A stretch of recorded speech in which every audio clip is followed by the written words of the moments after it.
the midst of an Omicron wave with high incidence but milder symptoms.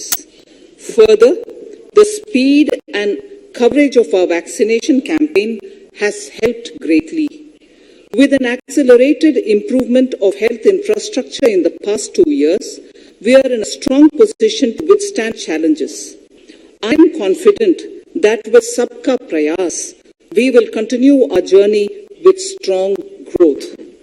Honorable Speaker, we are marking Azadi Ka Amrit Mahotsav and have entered into Amrit Kal, the 25-year-long lead-up to India at 100.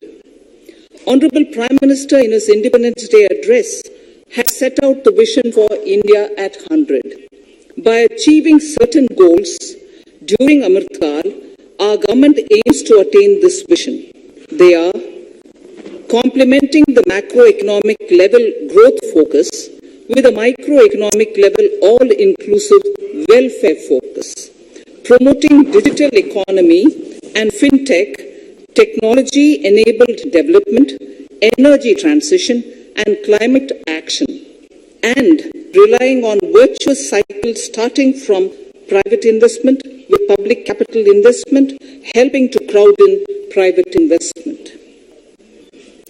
Since 2014, our government's focus has been on empowerment of citizens, especially the poor and the marginalized. Measures have included programs that have provided housing, electricity, cooking gas, and access to water. We also have programs for ensuring financial inclusion and direct benefit transfers. We are committed to strengthening the abilities of the poor to tap all opportunities. Our government constantly strives to provide the necessary ecosystem for the middle classes, a vast and wide section which is populated across various middle income brackets, to make use of the opportunities they so desire.